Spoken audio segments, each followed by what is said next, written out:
Welcome students, Jyoti public school. I am गीत। आज हम हिंदी व्याकरण पढ़ेंगे। हिंदी व्याकरण में आज हमारे पास पाठ एक है भाषा। भाषा क्या होती है? भाषा जो हम लिखकर और बोलकर कहते हैं उसे हम भाषा कहते हैं। अलग अलग देशों में और अलग अलग राज्यों में अलग अलग भाषाएं बोली जाती हैं। जैसे हम इंग्लिश बोलते हैं, हिंदी बोलते हैं, तो उसे हम भाषा ही कहते हैं। अब हम भाषा की परिभाषा पढ़ते हैं, मतलब भाषा की डेफिनेशन पढ़ते हैं। भाषा मतलब क्या होती है वो पढ़ते हैं। मनुष्य जिस माध्यम से अपने मन के विचारों एवं भावों को बोलकर दूसरों पर प्रकट करता है उसे भाषा कहते हैं। मतलब आदमी अपने मन की बात किसी से बोलकर प्रकट करता है, मतलब बोलकर उसको अपनी बात कहता है तो उसे हम भाषा कहते हैं। अपने मन की बात किसी से बोलकर कहना उसे हम भाषा कहते हैं। अब हम देखते हैं भाषा कितने प्रकार होते हैं। भाषा के दो प्रकार होते हैं, अन्यथा भाषा के दो रूप में ही प्रयोग किया जा सकता है। भाषा के दो ही प्रकार होते हैं और भाषा को दो ही रूप में लिखा जा सकता है, या तो बोला जा सकता है या तो लिखा जा सकता है। या तो बोला जा सकता है या तो लिखा जा सकता है। बस दो ही प्रकार होते हैं भाषा के। अब हम पढ़ते हैं मौखिक।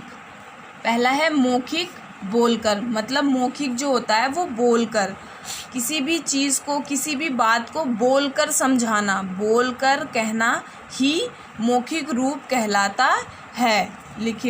लिखित वो होता है जब हम लिख के किसी भी चीज़ को बताते हैं और उसे लिख के दूसरों को कहते हैं, उसे हम लिखित रूप कहते हैं। अब हम मौखिक रूप की परिभाषा पढ़ेंगे। जब बोलकर अपने विचारों को दूसरे के सामने प्रकट किया जाता है तब यह भाषा का मौखिक रूप कहलाता है। जैसे सामने दिए गए चित्र में दो छात्र आपस में बातें कर रहे हैं। मौखिक रूप मैंने बताया था आपको। मौखिक रूप वो होता है जो हम किसी से अपने मन की बात बोलकर प्रकट कर रहे हैं। जैसे मैं कभी आपसे टेस्ट लेती हूँ, ओरल टेस्ट लेती हूँ, तो वो बोलकर ही तो देते हो ना आप लोग, तो उसे हम मौखिक रूप कहते हैं। बोलकर अपने मन के विचारों को दूसरों तक पहुँचाना ही मौखिक रूप कहलाता है। अब हम लिखित रूप। लिखित क्या होता है? लिख के प्रकट करना, मतलब लिख के किसी भी चीज़ को दूसरों तक समझाना, दूसरों तक पहुंचाना, उसे हम लिखित रूप कहते हैं। इसकी परिभाषा पढ़ते हैं हम। जब हम लिखकर अपने विचारों को दूसरे के सामने प्रकट करते हैं उसे भाषा का लिखित रूप कहते हैं। जैसे राधा पत्र लिख रही है। लिखित रूप वो होता है जो हम लिखकर, जैसे आप क्लास में टेस्ट देते हो ना, तो उसको लिख के तो देते हो, उसी को हम लिखित रूप कहते हैं। अपनी मन की बातें, अपने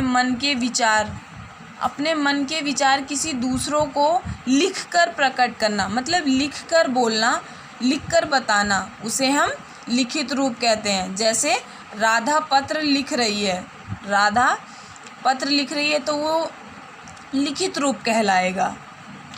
अब हम देखते हैं हमारे देश में अंग्रेजी, संस्कृत, आसामी, तेलुगु, तमिल, बंगाली आदि कई भाषाएं बोली जाती हैं। आप तो जानते हो हमारे देश में अलग अलग राज्य हैं, कई सारे राज्य हैं और हर राज्यों में अलग अलग भाषाएं बोली जाती हैं। अंग्रेजी, इंग्लिश तो हम ही बोलते हैं, थोड़ी बहुत इंग्लिश तो सभी लोग बोलते हैं।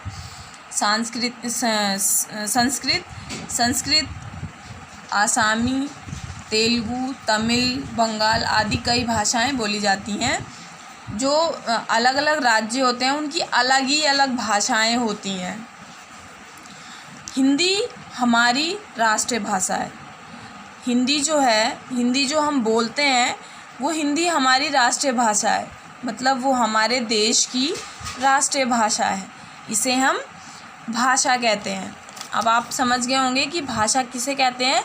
लिखकर या बोलकर किसी दूसरे को अपनी बात समझाना ही लिखित रूप कहलाता है।